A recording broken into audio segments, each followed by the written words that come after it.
Hello student, আজকে আমি তোমাদের সঙ্গে আলোচনা করতে চলেছি মাধ্যমিক ABT test paper 2024-25 geography MCQ page number 793 এবং 770। চলো ফার্স্ট 793 পৃষ্ঠার এমসিকিউ।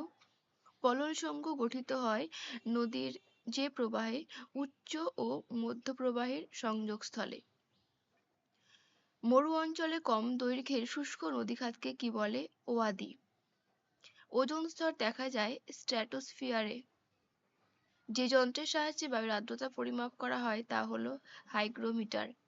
এল নিনোর প্রভাব দেখা যায় প্রশান্ত মহাসাগরে। সংযোগ জোয়ার হয় অমাবস্যাতে। প্রদত্ত যে উৎস থেকে বজ্র আসে না তা হলো সৌর বিদ্যুৎ কেন্দ্র থেকে কোনো বজ্র আসে না। ভারতের রাজ্য পুনর্গঠন কমিশন স্থাপিত হয় অপশন এ 1953 সালে। ভারতে মরুভূমি গবেষণা কেন্দ্র রয়েছে কোন শহরে? যোধপুরে। পশ্চিমঘাট পর্বত এবং নীলগিরির মাঝখানে আছে অবস্থিত পলঘাট গ্যাপ। ভারতে মৃত্তিকা সংরক্ষণে গৃহীত একটি পদ্ধতি হলো ফালি চাষ। ভারতের কফি উৎপাদনে প্রথম স্থানাধিকারী রাজ্য হলো কর্ণাটক। ভারতের রুর বলা হয় দুর্গাপুরকে। লাস্ট কোয়েশ্চেন, ভূ বৈচিত্র্যসূচক মানচিত্র তৈরি করে যে সংস্থা তা হলো SOI। আমাদের নেক্সট পেজ 770 পৃষ্ঠার এমসিকিউ।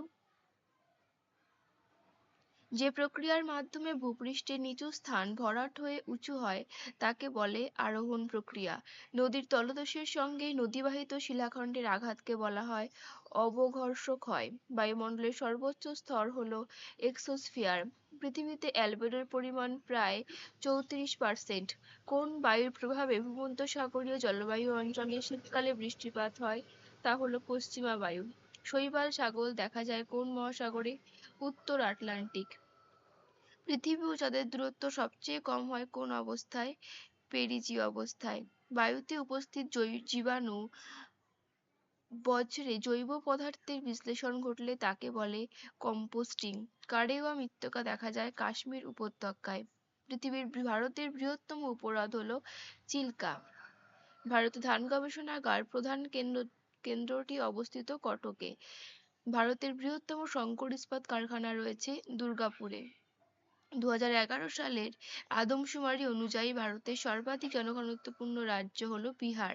টপোগ্রাফিক্যাল মানচিত্রে সমোন্নতি রেখা অঙ্কন করা হয় যে রং দিয়ে তা হলো বাদামি।